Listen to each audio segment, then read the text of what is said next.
Eu estava aqui pensando no que é possível comprar com R$ 2.500. Tipo, um pouco mais que 2 salários mínimos. E vamos concordar que não é tanto dinheiro assim, né? Mas que daria para comprar um smartphone, uma bicicleta, ou quem sabe um filhote de labrador.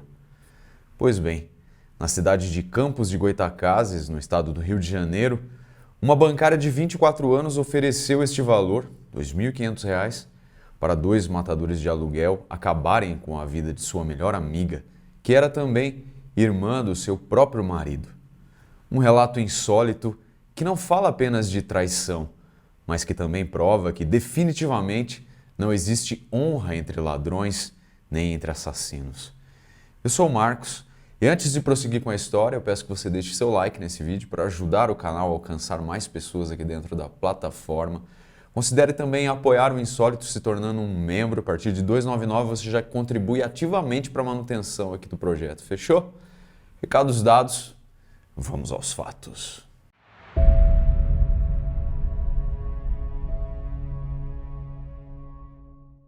Ana Paula Ramos, de 25 anos, e Luana Salles, de 24, eram próximas desde a adolescência. E esta amizade acabou se transformando em parentesco quando Luana se casou com Paulo Roberto Ramos Filho, irmão da amiga. Então, era muito normal e até esperado que, em 19 de agosto de 2017, as duas cunhadas saíssem juntas para escolher o vestido que Luana usaria no casamento de Ana Paula. Até porque Luana e o marido seriam padrinhos da cerimônia religiosa que estava próxima de acontecer. O casamento civil já tinha sido realizado em abril, mas a grande expectativa de Ana Paula e Marcos Rafael Bessa, o noivo, era que em outubro de 2017, dali a 2 meses, eles se casassem na igreja e então realizassem a sonhada festa de casamento. Pois bem, as duas amigas estavam por volta das 17h30 na Praça Barão do Rio Branco, em Campos, quando 2 homens se aproximaram anunciando um assalto e atiraram 4 vezes em Ana Paula. Ela ainda foi hospitalizada, mas infelizmente veio a falecer 2 dias depois. O aparente latrocínio, que é o roubo seguido de morte, passou a ser um caso investigado por uma delegacia de polícia civil da região, sob a responsabilidade do delegado Luiz Maurício Armondi, que logo de cara, ao ouvir as testemunhas, percebeu que o tal assalto parecia uma encenação. Em entrevista no dia 23, logo após deter os 4 suspeitos do crime, ele afirmou: "Acreditamos num fundo passional com motivação para essa execução, visto que existem várias versões sobre relações extraconjugais da mandante do crime. E há ainda outras questões de desentendimentos entre vítima e autora, que demandam mais investigações." 2 outras declarações do Dr. Armondi são importantes. Na primeira delas, ainda sobre as investigações, ele disse: "Testemunhas presenciaram na véspera do crime a primeira reunião dos 4 suspeitos, no próprio local onde seria feita a execução, na praça de Custodópolis, e reconheceram os envolvidos. A cunhada teria dado um sinal de R$ 2.000 aos envolvidos. No dia do fato, ficou prometido o restante, R$ 500, que foram entregues em um envelope no momento do crime, quando da abordagem à vítima simulando um assalto." Finalmente, a conclusão chocante do delegado foi: como ser humano não tem como não ficar estarrecido com as pessoas próximas desejando a morte umas das outras. Serve de reflexão para que a gente saiba resolver melhor os problemas, saiba conviver melhor. As palavras do delegado sobre a importância de resolver pendências pessoais têm a ver com alguns fatos apurados no caso. A família mencionou que Ana Paula, a vítima, tinha falado para o irmão que muitas vezes, quando ela ia para a faculdade à noite, porque o seu caminho passava em frente à agência bancária onde Luana trabalhava, ela via o carro do casal estacionado lá, o que não seria normal. Outras testemunhas, colegas de trabalho e amigas das 2 mulheres, posteriormente confirmaram que seria impossível Luana fazer tantas horas extras ou permanecer no banco naqueles horários, apesar de afirmarem desconhecer se ela tinha ou não algum amante no local de trabalho. Contudo, esse fato das falsas horas extras dava ensejo a se pensar que Luana poderia estar tendo um caso extraconjugal e que ela usasse o emprego como desculpa para ficar fora de casa. E obviamente que essa era uma acusação grave e que provocaria algum possível desentendimento familiar e briga entre as cunhadas. Outro motivo da desavença seria ligado a um empréstimo de dinheiro, pois em função das despesas do casamento que se aproximava, Ana Paula tinha pedido dinheiro emprestado ao irmão, que prontamente lhe ajudou, mas isso tinha deixado Luana muito irritada. Aparentemente, ela já tinha protagonizado uma discussão em outra ocasião com o seu próprio pai, pelo mesmo motivo, não querer ajudar ninguém financeiramente. Ainda o que abalou a amizade das cunhadas foi o planejamento do chá de lingerie de Ana Paula, que supostamente provocou invejas em Luana. Na verdade, Luana conseguiu, após muita insistência, que esse chá de lingerie fosse remarcado para o dia 20 de agosto, o dia seguinte ao crime. Sobre participar dessa brincadeira, uma amiga contou que Luana não respondia às mensagens sobre o assunto e praticamente ignorou os preparativos. Luana afirmou não estar chateada ou com ciúmes, apesar de ser traída pelo seu comportamento. E nessa toada, abduzidos, as hipóteses da motivação do crime foram: 1. Suposta descoberta de traição. 2. Empréstimo de dinheiro. E 3. Inveja. Até mesmo na cabeça doentia e má de Luana, esses motivos não justificariam a morte da cunhada.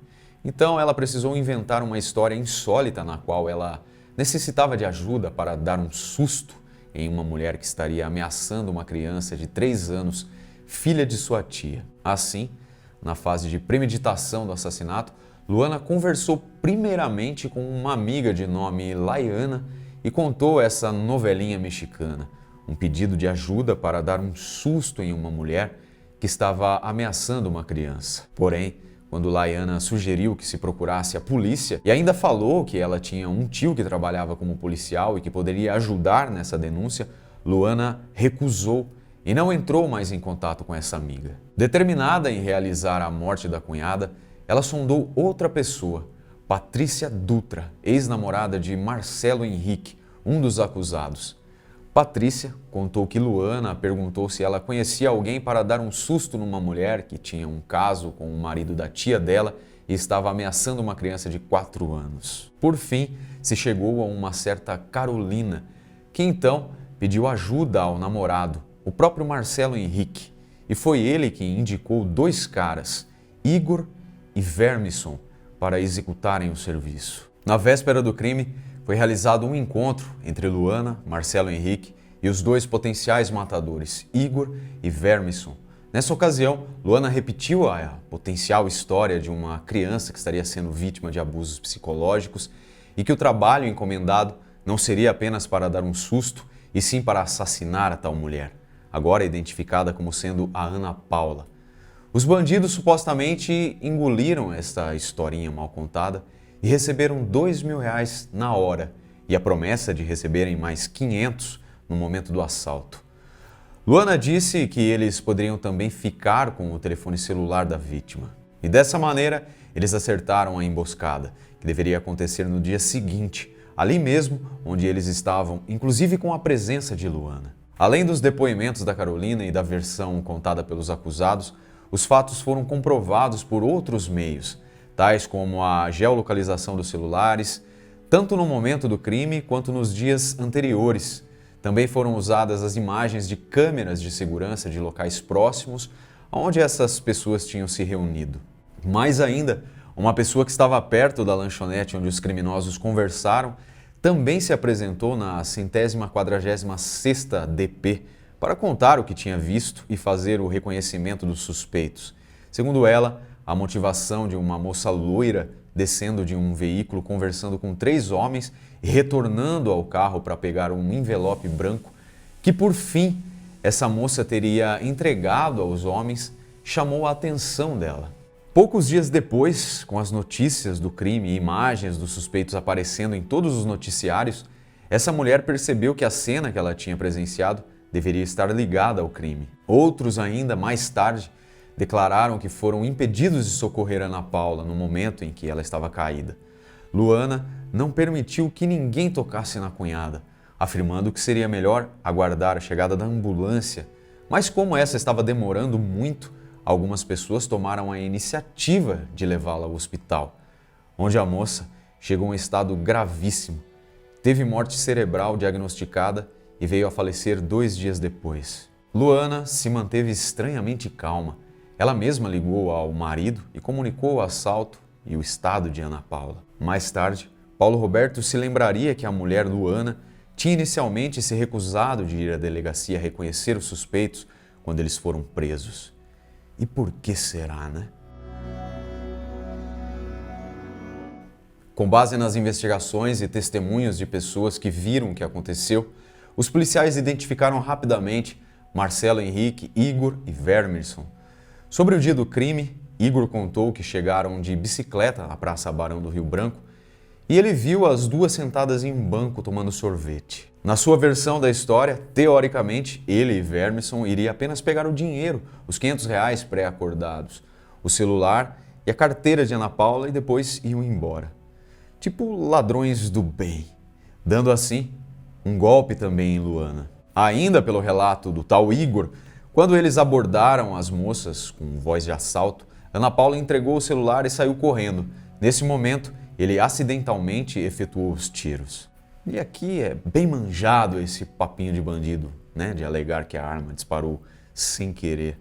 Nesse caso, ela disparou 3 vezes sem querer. Vocês acreditam? Então, a polícia é claro que também não acreditou.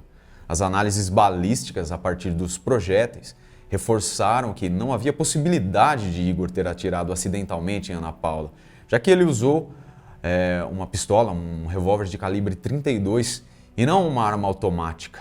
A arma não foi encontrada e as versões variaram entre ela ter sido jogada fora e ter sido vendida para um terceiro. Ainda de acordo com Igor, ele começou a colaborar com a polícia no momento em que descobriu que a história contada por Luana não era verdadeira e que Ana Paula era uma boa pessoa.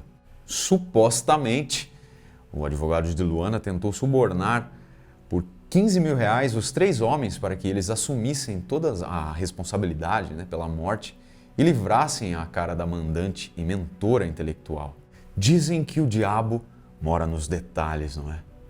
Pois bem, o outro atirador, Vermerson, confessou que atingiu apenas uma vez Ana Paula, quando ela já estava caída no chão, a 4ª bala. E foi ele quem explicou que a execução seria em outro lugar, na Lagoa do Vigário. Porém, quando a dupla de assassinos foi lá mais cedo, eles acharam que o local estava muito cheio, o que poderia ser um problema. Então, ambos entraram em contato com Luana, que insistiu que a execução fosse naquele dia mesmo e sugeriu a Praça Barão do Rio Branco, onde o crime por fim aconteceu. E foi durante a execução de Ana Paula que Luana entregou aos marginais um envelope com o resto do dinheiro. Aliás, em relação a esse valor, Luana já havia um pouco antes inventado uma outra história de que tinha ocorrido uma quebra do seu caixa no banco, que, por isso, ela seria obrigada a repor R$ 500. Desse modo, ela iria justificar ao marido a falta desse dinheiro na conta deles. Antes de encontrar com Ana Paula, Luana passou na casa de uma amiga e deixou o valor do presente do tal chá de lingerie que já mencionamos. Na ocasião, ela alegou estar com pressa, mas ficou sentada dentro do carro ao celular, o que foi bem estranho. Depois, acabou se provando que naquele instante ela estava conversando com o Igor. Em todos os depoimentos, Luana sempre negou sua participação no crime. Apesar de todas as evidências contra ela, no julgamento, respondeu apenas às questões formuladas pelo juiz e acusou o delegado Luiz Maurício Armonde de ter cometido erros na investigação e ter se concentrado injustamente nela. Os 2 atiradores mudaram as suas versões algumas vezes e inclusive afirmaram que Marcelo não estava envolvido diretamente e apenas havia passado o contato de Luana para eles. Isso durante uma partida de futebol. Contudo, os 3 confirmaram que Luana era a mentora e a pagadora. O delegado Armonde descreveu Luana como uma pessoa fria e vaidosa e destacou que a acusada nunca colaborou com a investigação, sempre com conversas desconexas e sem relação com a investigação. Porém, mesmo sem a confissão dela, o processo evidenciou que houve a sua negociação para o cometimento do crime. Luana Barreto de Sales, em 13 de julho de 2021, foi condenada inicialmente a 18 anos de reclusão, com aumento de pena pelas consequências e circunstâncias do crime, considerando triplamente qualificado. Por fim, ela foi sentenciada a um total de 24 anos em regime fechado, com 4 deles cumpridos entre o crime e o julgamento. Igor Magalhães de Souza e Vermisson Carlos Sigmaringa Ribeiro, em 13 de julho de 2021, foram condenados inicialmente a 16 anos de reclusão. Para os dois, as penas foram aumentadas pelas consequências e circunstâncias, porém, eles receberam benefícios por terem colaborado com as investigações, terem confessado e por serem menores de 21 anos à época do crime. Assim, eles receberam penas de 13 anos de reclusão, com 4 anos já cumpridos. Marcelo Henrique Damasceno Medeiros, em 19 de outubro de 2021, ele foi julgado como um intermediário entre a mandante e os atiradores, sendo condenado a 13 anos de prisão por homicídio qualificado por circunstância que impossibilitou a defesa da vítima. Valendo também, no caso dele, que 4 anos já estavam cumpridos. E concluímos lembrando que a definição de inveja é o desprazer causado pela felicidade ou progresso de outra pessoa. Um sentimento tão ruim e com capacidade destrutiva tão grande que a inveja faz parte dos chamados 7 pecados capitais. Na doutrina de São Tomás de Aquino, um dos maiores teólogos da Igreja Católica, estes pecados são os que necessitam de confissão, arrependimento e penitência para serem expurgados do coração do homem e darem lugar a uma alma purificada. É isso que gostaríamos que ocorresse com os 4 envolvidos nesse crime covarde e brutal: arrependimento e penitência. Mas seria isso possível? Espero que tenha apreciado o conteúdo de hoje. Se gostou, deixe seu like para contribuir com o canal. Compartilhe nosso conteúdo com quem possa se interessar. Obrigado por assistir e até o próximo vídeo.